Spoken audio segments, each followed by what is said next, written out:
I firmly believe that one of the most important and practical ways to grow your revenue, make more money in your business, is to understand what your numbers look like so that you can plan accordingly. When you know where you've been, you'll much more easily be able to get to where you want to go. I'm Amy Porterfield, ex-corporate girl turned CEO of a multi-seven-figure business. But it wasn't all that long ago that I lacked the confidence, the budget, and the time to focus on growing my small but mighty business. Fast forward past many failed attempts and lessons learned, and you'll see the business I have today. One that changes lives and gives me more freedom than I ever thought possible. One that used to only exist as a daydream. I created the Online Marketing Made Easy podcast to give you simple, actionable, step-by-step strategies to help you do the same. If you're an ambitious entrepreneur or one in the making who's looking to create a business that makes an impact and a life you love, you're in the right place, friend. Let's get started.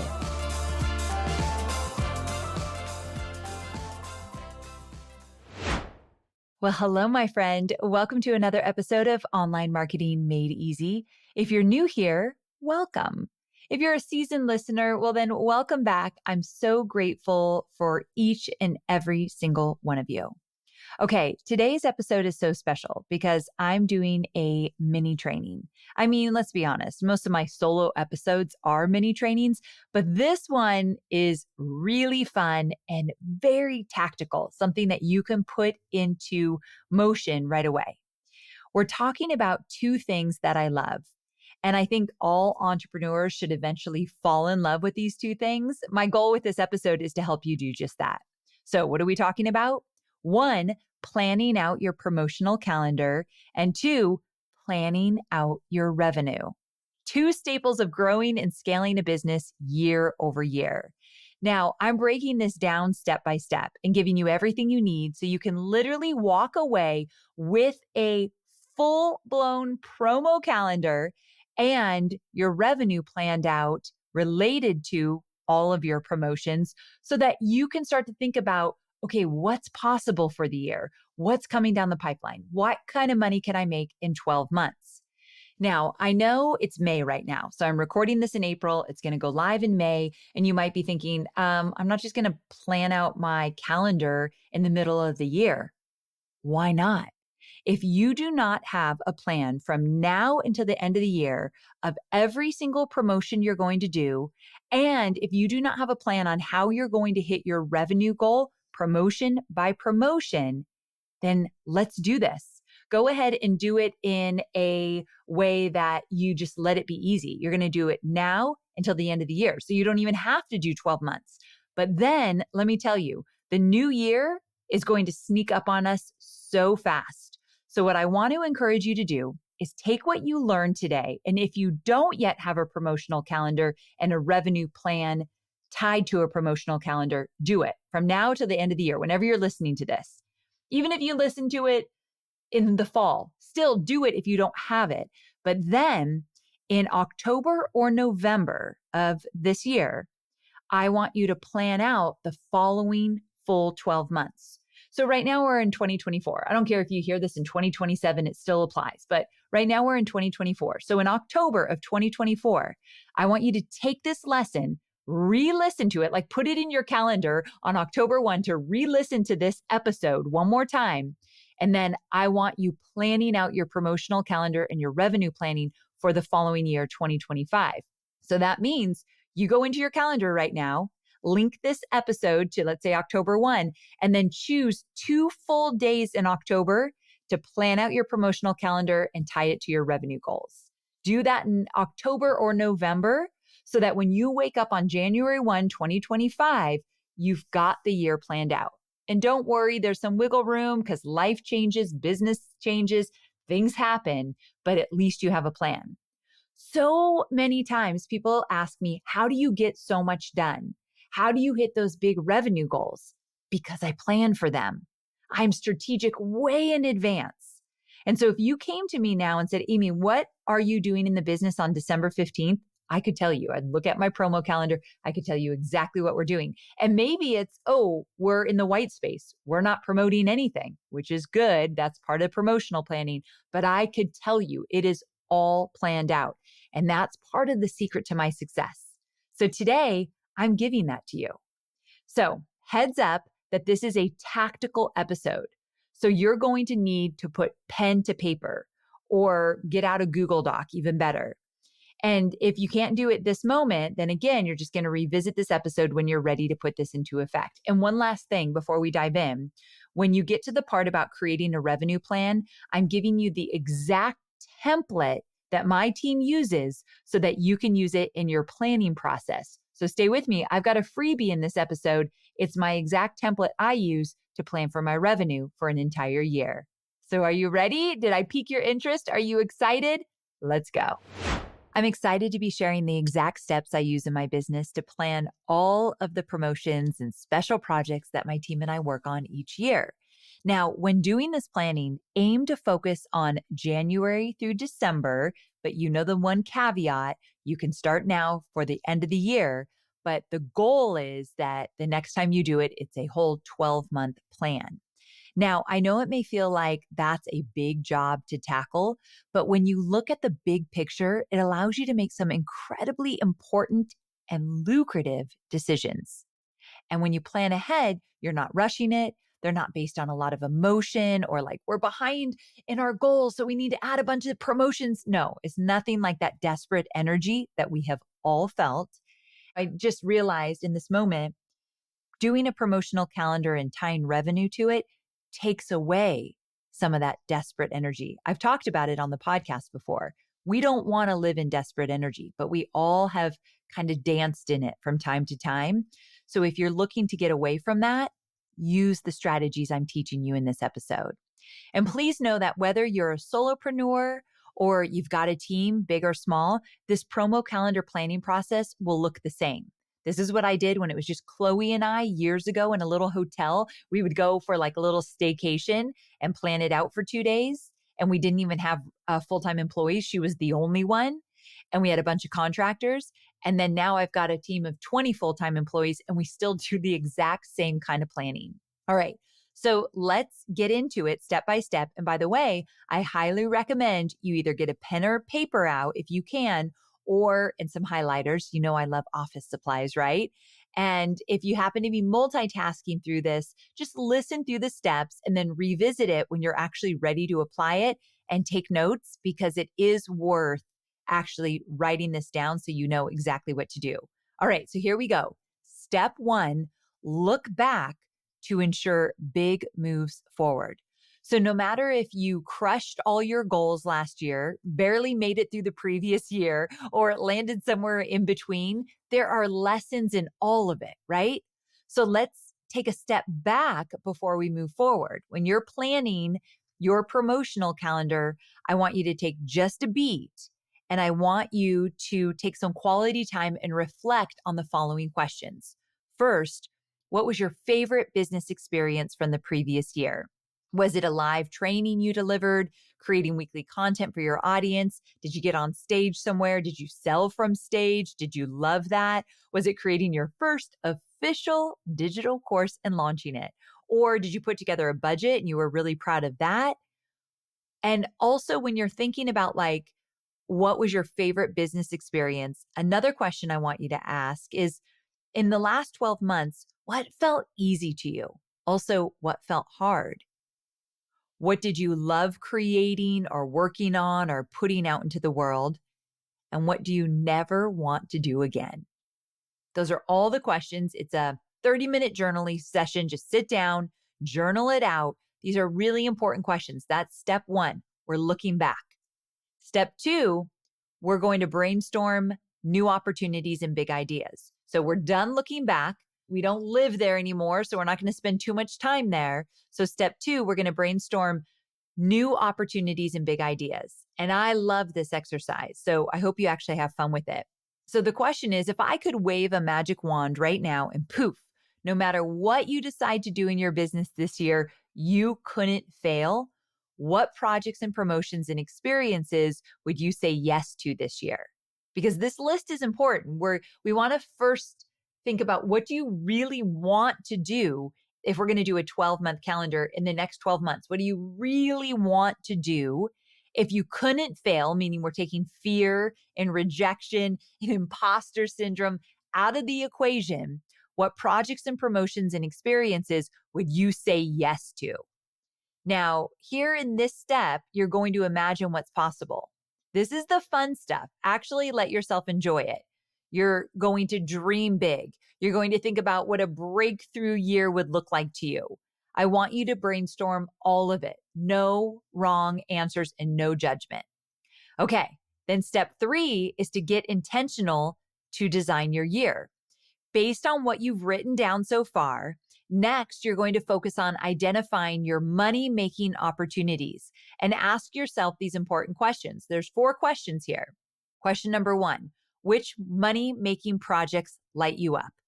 2, what does your audience need the most? Okay, here's question 3, and this is different. What do they want the most? I think a really great marketer understands what their audience wants and also what their audience needs. And if you know your audience, you know those two don't always match up, because what they want is what is at the forefront of their mind. So they'll say, Amy, I want my first $1 million year. I want that. How do I make $1 million in a year? That's what they want. But I know what they need is to slow down and build a solid foundation so that they can get to that $1 million year. They need a solid foundation. They need a list building strategy. They need an offer on recurring revenue. These are the things they need, but ultimately what they want is always going to overshadow what they need. So you need to address both. So what does your audience need the most? What do they want the most? You're going to find a common ground between those two. And which opportunities will help your audience the most while generating the most money possible? This is the sweet spot. I want to repeat that final question. Which opportunities that you've written down in step 2 will help your audience the most while generating the most money possible for your business? That's the sweet spot. So you're going to start kind of marinating on that, thinking about that, brainstorming. So as you can see in the beginning, we're really just strategically brainstorming ideas and opportunities and lessons learned and insights that we have along the way. We have to do all of that before we actually put any of this into motion. Okay, so step 4 is decide on your non-negotiables. This is something that most people don't do. I talk about this in my book, 2 Weeks Notice. And if you're multitasking, come back to me because this one is so important. Becoming your own boss and building your own business means that you get to set the standard for what your work life looks like and your personal life. And just as important as dreaming up your big opportunities, your digital courses, your memberships, your masterminds, the list building strategies, the different things you want to do in your business, that's all important. But what's also equally important is looking at your non-negotiables. What are you committed to doing as you move toward creating your wildly successful year? What are you committed to doing as you move toward that? And what are you not willing to do? So I'm going to give you a few examples of non-negotiables. These are from my students and from me. I will no longer work nights or weekends. Now, if you're putting together something for the coming year, maybe you've got a few months to figure out how that's going to work, because if you're anything like me, in my first many, many years of business, I worked every weekend. There was always, oh, but babe, I just need like 3 hours on Sunday to figure out this webinar. Or I know I said I was going to work till 5, but I'm going to work till 7 tonight. It happened all the time. I am so lucky Hobie stuck by me because I was really, really bad about that. And so maybe you're non-negotiable, even if you're in your first year of business or your 10th, it doesn't matter. You might say, I'm no longer working late nights or weekends, or I will not take on clients out of the fear that I won't make enough money. No more taking on clients that literally from day one you dread. Or I will no longer put my relationship second to my work, and then put a plan together of what that would look like. Or I will no longer take on too many projects at once. Or I refuse to start something and not finish it. If I start it, I will finish it. Now, those are kind of all in the negative. I will no longer do this. I will no longer do that. You could also say, I will protect my weekends at all costs, or I will only work with clients that are a hell yes. Whatever that might be, you can put them in the negative or the positive, but these are your non-negotiables. Now, out of all of the non-negotiables that you write, like give yourself a good 15, 20 minutes just to come up with all of them. Then I want you to select 2 or 3 that you're going to commit to honoring come hell or high water. You don't need to honor all of them. There's going to be some that you really want to do, but you're going to be realistic and say, that's not going to happen this year. Where I'm at, I just know that that's not going to serve me and it's just going to be more pain than pleasure. I'm not doing that one. But these 2 or 3, I'm going all in. Don't choose too many, especially if you've never done this. It's just going to be overwhelming. 2 to 3 non-negotiables. Okay, next up, step 5, plan out your revenue and decide how you're going to get there. Ooh, I love to talk about money, right? So this is a bulky step. So take a breath. I'm going to break it all down for you here, but it's a lot. So just listen to it first before you think you need to take any action. Now that you have identified your money-making opportunities, right? We did that in the former step. We're going to determine revenue goals for each of them. So you're going to decide, okay, these are the opportunities I'm going to do. And what they likely look like is I'm going to do 2 to 3 digital course launches, or I'm going to launch my membership, or I'm going to be an affiliate for this product, for like somebody else's product. These are different things that would be opportunities. I'm going to do a weekend workshop in person, whatever that is. Now, these opportunities, you are going to have to identify some price points. Everything is negotiable right now. Everything. Think about the fact, metaphorically, you are writing in pencil and you can erase any of it, but you've got to start somewhere. Okay. So all of those opportunities, you're going to highlight the ones that you truly want to do next year or whenever you're planning this out. And to keep this simple, and because I really think it's important for you to have a visual, we've given you a template with examples of the grid that we use so that you can duplicate it and personalize it when you're doing this. So I actually have a template that you can use for this. It's amyporterfield.com/676. So if you go to amyporterfield.com/676, go there, you can grab the template. And if you want to make this really actionable right now, follow along. If you're like, Amy, I'm just listening to get the big picture, get the template later. Okay. So in this template, in this grid, on the left side, in the very first column, lives our main categories, along with subcategories of where our revenue is coming from. So these are essentially the big product lines or drivers of revenue, like a specific course you have, or a membership, or a physical product, or maybe you've got a coaching package, or sponsorships for your podcast, or your affiliate deals, or speaker fees. Those are like the big categories. And just a quick reminder, I'm 15 years in, right? I have a lot of main categories. You might not, and that's okay. Like I said before, you can still apply this process on a simplified level. And also, let's be honest, less is more. I don't want you to have 20 categories here. So I really like for you to keep this simple. And the truth is, before you know it, as years go by, you start filling up these categories. Now, they're not all equal. Like I've got Digital Course Academy as one of my categories, and then I might have Searchy as one of my affiliate partners. Well, Digital Course Academy is going to make a lot more money and take a lot more effort in promoting than, let's say, me doing a small Searchy promo about my favorite platform for courses. So even if you do have a list of 10 things, they're not all equal, I should say. So just something to think about.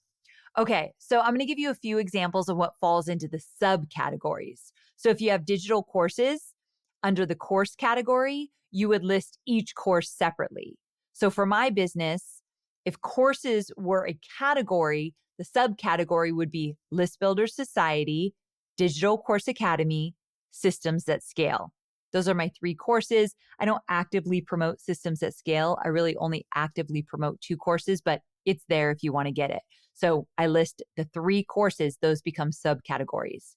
Now, if you have different coaching packages, under that category, coaching packages, you would list maybe your one-on-one coaching, your group coaching, maybe your summer camp of coaching, like whatever they are. I'm just making this up, but you get what I mean. Now, if you do affiliate deals, you can list that out, affiliate promotions as your category, and then you can list out all the tools and resources. So I would have Searchy, I would have Easy Webinar, I would have Help Scout. Like these are all tools that I use in my business and that I promote to my students. So that list might be really long because I don't do big launches for each of them, but I mention them here and there and they bring in money every month. So I'm going to list all of those. Okay. So you've got your categories and now you understand the subcategories and you're going to do that for anything that makes you money in your business.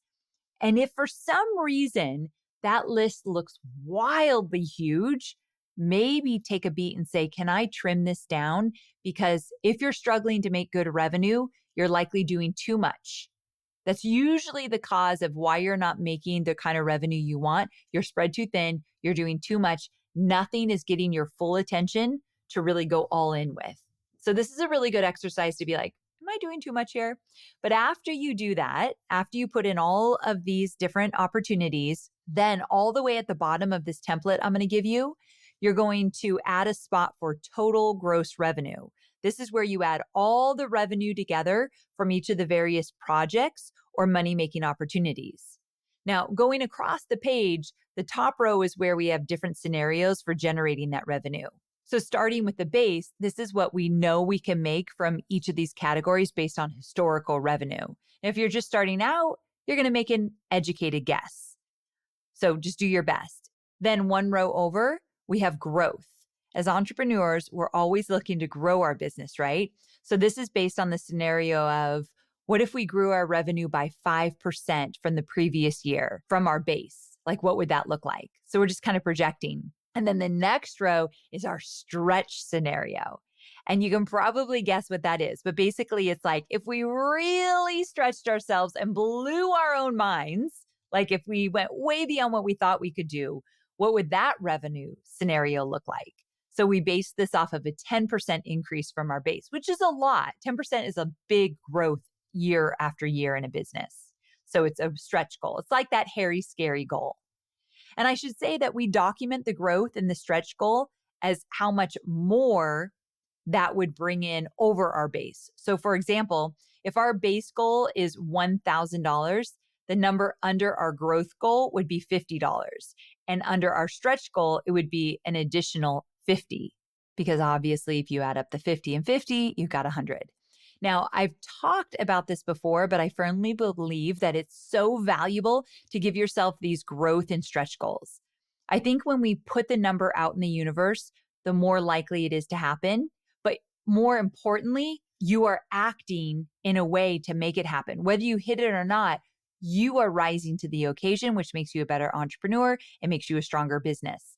Also, I like a little woo. I always say, leave room for a little magic. Even if you're not 100% sure how you're going to do it, leave room for a little magic. We do that every single year. So you're going to take all of this into account. You're going to crunch the numbers. And this leads us to our next column, which is total. You total up each of the different scenarios that you've outlined, and that gives you your total for each product line if you hit all the goals. So that's just a little insight into how to lay this out and what all of those rows and columns mean.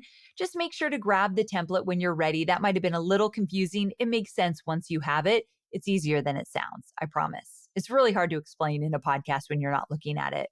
Okay, so moving right along, you'll need to go and fill in your numbers, right? Again, if you have a little bit of historical data, use that. If you're starting from scratch, just put in what you feel you can reasonably make an educated guess. Or you can always use course math for some of these. Like if you're brand new and you want to make $5,000 and your course costs $250, then you'll need to sell 20 of those to hit the $5,000 goal. Right? Easy peasy. So it doesn't really matter if you have revenue information from the previous year or not. The same principle applies, and you can use this process the same way with just a few minor tweaks. So let's say that your base goal is to bring in $25,000 from a course, and $10,000 from podcast revenue, like sponsors on your podcast, and $5,000 from a few affiliate programs you're doing this year, and another $1,000 from tools that you're promoting.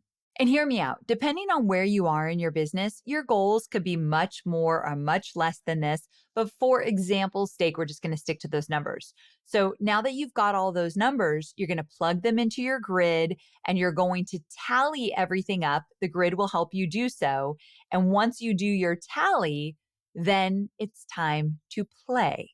What do I mean by play? Well, let's move on. Okay, to be honest, I got to pause here for a second. I said play, but for many, many years, I wouldn't have considered planning out and projecting revenue as play, as something fun. In fact, I wanted to avoid it and just let someone else do it for me and just like deal with it. However, part of being a business owner, an entrepreneur, is wearing multiple hats. And more importantly, deeply understanding your business.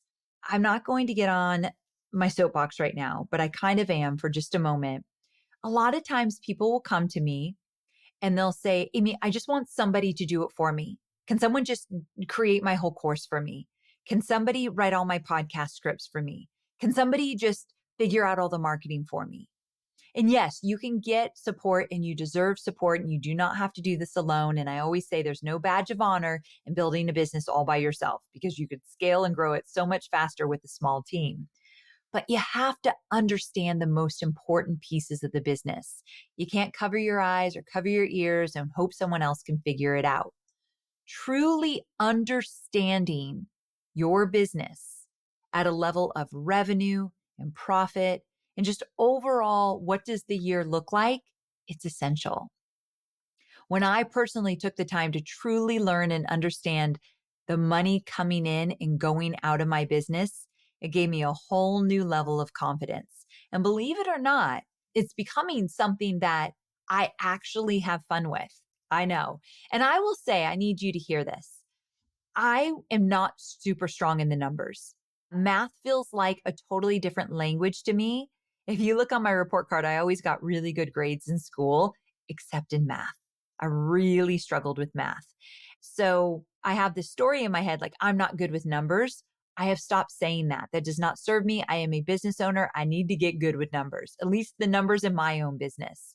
So even if you don't feel really competent in this area, let's stop telling ourselves we're not good in this area and let's just put our head down and keep at it until it starts to click.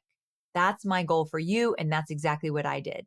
So I encourage you to take some time to sit down, maybe with an accountant or somebody that can kind of help you understand this and dial in the numbers.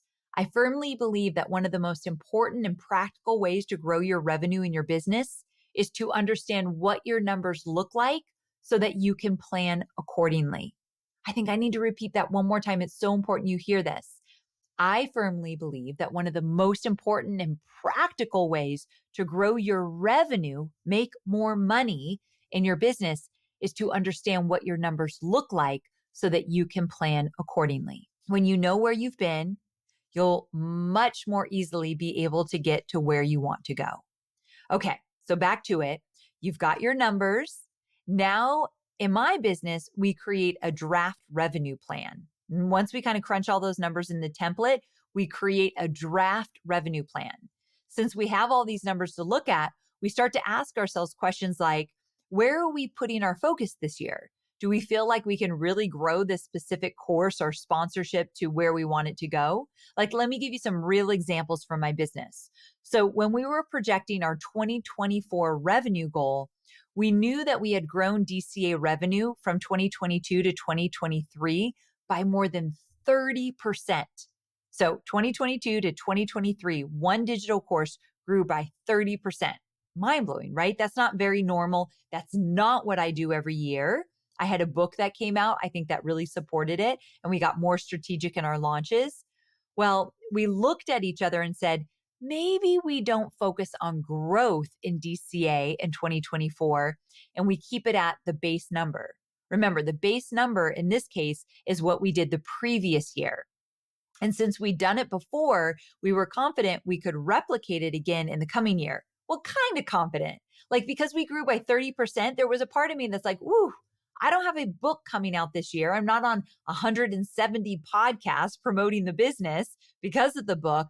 Like, I think it might be a little bit more difficult to hit the numbers we hit last year, but I don't like to make goals going backwards. So we said, let's just stick with what we did last year. We're not looking for a huge growth this year. So we'll see how it goes. Now, we know we want to put a lot of effort into growing our evergreen this year, though. So like we don't want to necessarily grow DCA this year, but we do want to grow our evergreen. I've got List Builder Society on evergreen.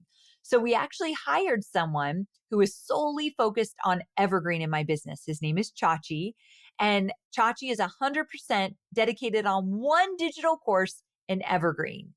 And so we decided to boost that revenue by about 8%. So somewhere right between our growth and our stretch goal is where we want to hit evergreen this year. So for you, maybe you've been in business for a couple of years and your digital course has pretty consistently brought in, let's say, $20,000 each year. I'd encourage you to try the growth or stretch goal. Now that means that when you get into strategy, oh, this is so important. I got to take a beat real fast. When you're planning both your promotions and your revenue, there's no how are we going to do this? There's none of that conversation. I've said this before, but one of the things that Tony Robbins really got frustrated with me, and I totally get it now. Back then I did not get it and I was hurt by it, but now I get it as a business owner. I would jump to the how so quickly in our brainstorming sessions, and he'd be like ideating and I'd say like, but how would we do that? We only have 20,000 people to market to. And if this is our goal, if you do that, no, he's like, no. Don't talk to me about how right now. We're high level, we're dreaming, we're projecting, we're planning. And once we get it dialed in, then we'll start looking at the how, maybe tweaking some of the details, but not until we get a big picture, big dreaming, big opportunity plan in place. And I really appreciate that now. So there's no how conversation in planning, okay? We're not going there. You have to go there eventually, but not in this session of planning, okay? So if your goal was $20,000 or if you hit $20,000 in digital course sales last year, I want you to fall somewhere between that growth or stretch goal or just go with the stretch goal, but you don't have to figure out how to do it today. Now, also, maybe you have had really great luck with some podcast sponsorships and you saw a ton of growth last year with your sponsors. Maybe this year you keep it as is, especially after some of the updates we saw at the end of 2023, the whole iOS podcast update, kind of a big mess. So maybe you're like, podcasting's a little wonky right now. Lots of us are feeling it. So I'm just going to stick with my base goal that I did last year. I'm going to focus on other areas of my business that I think are going to be, quite honestly, easier to grow. Okay, so I hope you're still tracking with me. Basically, the draft is kind of where you pick and choose how you want your revenue to pan out for the following year. And when I say pick and choose, I mean, it doesn't have to all be growth or stretch goals. You can select which revenue drivers you grow, which you keep steady, maybe even, and I've totally done this, which ones you remove. Remember, I said earlier, if you look at your planning and you're like, whoa, I have way too many categories and subcategories, maybe it's time to prune. I'm all about pruning. So something to think about. Now, once you have a draft of your revenue plan, I encourage you to take a step away from it for a day or two and come back to it to see if it still feels good. Now, if you have a team, you'll want to pull some of that team, if they are not already, into the conversation, have them review it, have them poke holes in it, ask for feedback. So if you have someone who oversees your launches or helps you with your launches, if you have an admin even, then you'll want to share these revenue goals with them so that they can crunch the numbers and understand what they need to do to make it happen. And if they feel like there's some red flags or concerns, again, we're not getting into how they're going to do it, but they at least need to understand the numbers. And if you have any historical data, they might be like, okay, like this has happened to me where I give a number to my marketing director and she'll say, okay, Amy, we converted at 12% on this promo last year, and your projections are saying that we have to convert at 20%. Historically, we've never done that. and we have this, this, and that to also focus on. I think we need to take this conversion down. And I'm like, oh, I didn't mean 20%. I thought that it was supposed to be like 2% growth and I had a mistake in there or something like that. So that's why it's important for other people to look at these numbers. We've have found so many mistakes in our drafts. So don't just be a one man or a one woman show, even if you have a friend to look at it. It's so important. But if you do have a team, by all means, block a day on your calendar and have them get in there and give you tons of feedback. But likely, if you do have a small team, they might be part of the planning process with you, so they're already involved. Also, I want to give you one more example from my team. So I give our overall DCA revenue goal to my marketing directors, as I mentioned. And from there, they'll identify things like how many leads are going to be needed and conversion rates and ad costs and any other revenue that might be associated with Digital Course Academy. For example, our paid boot camp or an upsell that we're going to do, as well as any affiliate commission payout that we're going to need to do. All of this gets calculated from that initial revenue goal. We always start with the end in mind.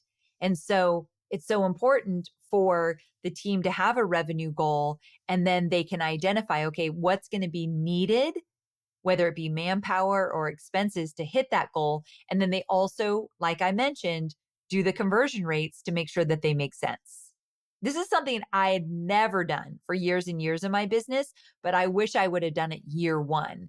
I probably was 6 years in before I started to really get dialed in. I wish I didn't wait that long, but I didn't know what to do. And that's why I'm sharing it with you. I know this feels like a lot, but this is part of running a business. Sometimes it's going to feel overwhelming until it doesn't. That's okay. So if you're feeling overwhelmed right now, if you're like, whoa, this is a lot, this is what it takes to hit the numbers you want to hit. You've got to know your numbers and you've got to plan. So I'm trying to make it as easy as possible. Okay.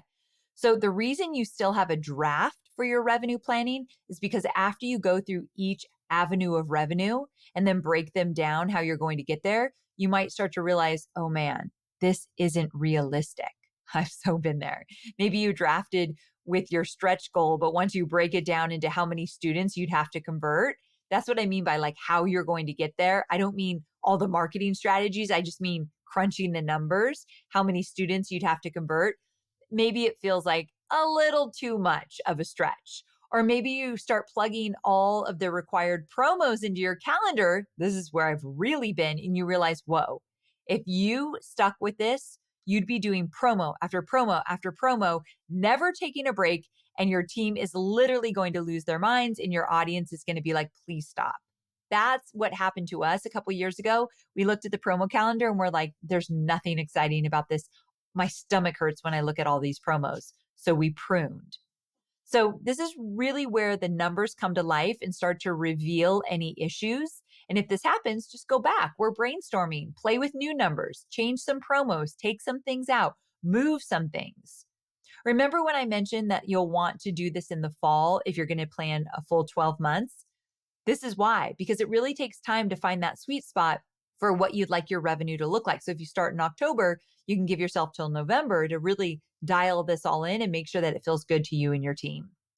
Okay, so step 7, we're getting near the end, I promise. It's calendar planning. So it's now time to put everything into your calendar. I kind of jumped the gun. So when I said I looked at my calendar and I was like, holy cow, that's too much, that's when I knew I needed to prune. You might do that when you think, wait, I don't really think it's realistic of how we're going to get to these numbers. You might look at your calendar and be like, wait, this is just too much. Now, this is where things come to life, and this is where things get a little messy. So you're going to put things into a calendar, and okay, I've got to tell you of this really scrappy site. I think it's called Calendars That Work. I've been using this for so many years, like 10 years. Calendarsthatwork.com. I'm not an affiliate. I don't even think they have an affiliate deal. But if you pay for it, you could get these Word or PDF calendars that actually have the dates in them. So you don't have to put the dates in them. And I print them all out and then I write all over them. It's my favorite way to do step 7, where I write in pencil all the promos I want to do on each of the little calendars. And then I can erase things, delete things, cross things out. Very messy. If this doesn't feel messy, you're doing it wrong, because you're going to move things around, play with things. You could do this all digitally. I am just an analog kind of girl when it comes to planning. I want pen and paper and highlighters and post-it notes and stickies and all the things. So anyway, you're putting it actually in a calendar of when you're going to do this stuff. Okay, so step 8 is the planning process review. Now that you've added all your launches and promotions into your calendar and you've assigned projected revenue goals for each of those promotions, it's time to do a gut check review. And I've got some questions that will actually help you do this. Like, first, do I have enough white space between my promotions? You do not want to be promoting all the time. You're going to be burned out. Your team's going to be burned out. Your audience is going to be burned out. Next question, am I truly excited about the projects that I've mapped out? Like, if you feel overwhelmed and you're dreading the work, ask yourself what needs to change. Next step, do I have time? Ooh, if you're multitasking, come back to me right now. This one's important. What you're really asking is, do I have time on my calendar to work on the project's launches and promotions in advance? It's not enough to block the actual promotion. Let's say you're going to launch a digital course for 10 days, but you want to make sure that you have time to prepare for it. So you have to block out the time to create the course, block out the time to put the marketing assets together. Like, that should be in this calendar. That's probably the biggest takeaway I want you to have. When you put promotions into a calendar, you have to put planning time into your calendar as well. Now, I want to slow down for a moment and talk about something that might come up when you're doing a gut check. When you start planning everything, you might ask yourself, when is it appropriate to change plans and tweak the calendar? Like, you put this whole calendar together, and then maybe 3 months down the road, as you get working on it, you're like, wait, this isn't working. So as a guiding principle, I want you to commit to sticking to 90% of this calendar. So 90% of the promos, the launches, all of that. That leaves 10% for the unknown and also for exciting opportunities and tweaks and pivots that might come along. We call this the magic. So there will be things that will come along. But listen, if you have a fully fleshed out promo calendar and tied to revenue. So if you're like, okay, I just put together a promo calendar that if I do all of this and I do it right, I could have my first $100,000 year, because that was your revenue. Your revenue is coming out to be about $100,000 in revenue, and you've got the promos in place of how you're going to get there. And you're excited about that. And then someone comes to you and says, hey, do you want to be an affiliate for our launch? You could probably make 20,000 bucks. Like, do you want to be an affiliate? And you look at your calendar and you realize the dates of that person's promotion is going to overlap with you completing your digital course so that you can launch it in 2 months. And that's when you could say, hey, I really want to do this, but I've got a promotional calendar that your promo will throw me off. Unfortunately, I'm booked. I can't do it based on what I already have planned. This gets you out of FOMO. The people pleaser in you, it's so much easier to say, oh, sorry, I already have something planned at that time. I'm not able to do this, but hit me up sooner next time. I usually plan out everything in October. So if you can get me any kind of big promotions you're doing in the following year, let me know before October of this year, that kind of thing. So I am a people pleaser and I want to say yes to everyone, but having a promo calendar, it's very easy to say no. And also it takes away that FOMO or like, oh, that looks fun. Like the shiny object syndrome, that dissipates as well because you're on track. You have a plan. If you're looking for more confidence in your business, do everything I just outlined in this episode. This was a big episode. You stuck with me. I know this probably seems like a beast of a process, but if you do it once, it gets easier and it's actually very fun. I look forward to planning because the sky's the limit. Everything is possible. You get to dream big, and I love that. And then you kind of land the plane and get more realistic as the steps go on. I do believe that what I just outlined for you, it'll make being an entrepreneur and owning a business so much more fun and freedom filled because you'll know where you're headed. You'll know where you're going to push, when you're going to rest, and when you're going to make some room for magic. All right. So at this point in the process, you have your promo calendar along with your finalized yearly revenue projections. Now you can take these two things and break down your revenue by quarters. You know what promos are going to fall into each quarter and furthermore each month. So this is pretty easy once you do that. So going back to the revenue we spoke about earlier, if you're aiming for $1,000 per year in tools and resources, you really only need to make $83 per month. Not so scary, right? And if you're aiming for $5,000 in affiliate commissions and you plan to do one affiliate promo a quarter, you can do $1,250 per affiliate promo. When you know this information down to how much you want per month, it's so empowering.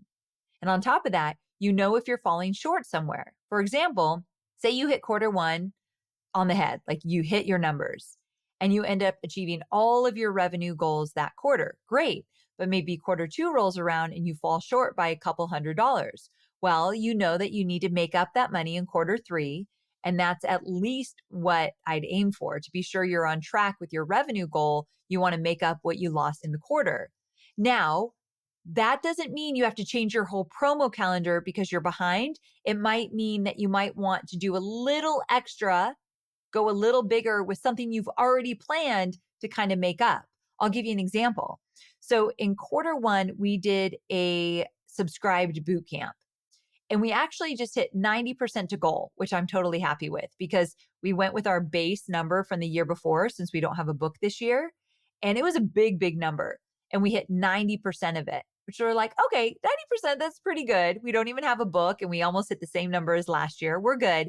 And then we did a Pinterest promo with Jenna and we decided to send one extra email in order to close that gap from what we missed in the subscribed boot camp.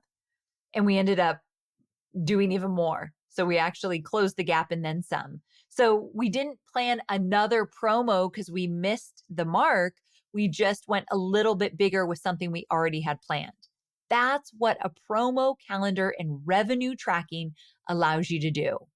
And it also ensures that you don't get to the end of the year and you're like, oh crap, it's November. And I just realized I'm $500,000 behind goal. Like, no, that's not going to happen when you look month by month.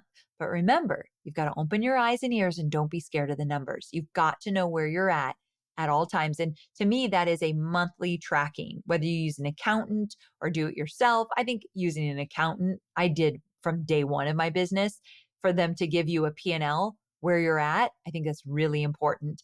And it really sucks when you're behind, but just know, welcome to entrepreneurship. There's many months we're behind and we have to recalibrate. Welcome to entrepreneurship. That is very normal. It's nothing out of the ordinary. So let's normalize not hitting our goals every single time, but also let's allow ourselves to pivot, tweak, and just be really mindful of how we're going to close that gap. Also, you might decide, you know what? I don't want to close the gap. I don't want to push here or go bigger there. I'm okay if we don't hit the revenue goal at the end of the year because I've decided I'm going to value my time, my freedom, whatever it is you want to do instead. That's entrepreneurship as well. You get to make the decision.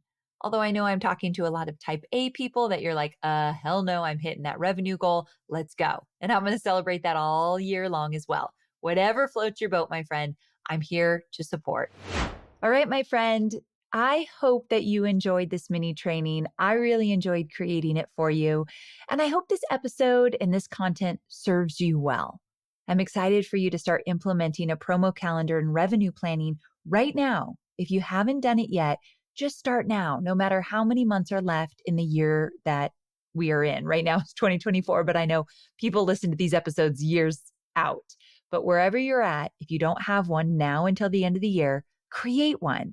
Use the tools that I have given you here. And then you know my action item for you, right? In October of this year, put it in your calendar now. You're going to revisit this episode and then you're going to take 2 days, give yourself 2 full days to plan out your next year fully. I promise you, it will change everything. Now, remember to head over to amyporterfield.com/676. You're going to grab that template that I've created for you. You're going to make a copy of it, keep it forever, and it will help you plan your revenue based on this training. So amyporterfield.com/676. On that page, you'll find an opportunity to sign up to get my template now. Go do that before you forget and put it in your calendar for planning. All right, my friend, thanks for joining me. I'll see you next week, same time, same place. Bye for now.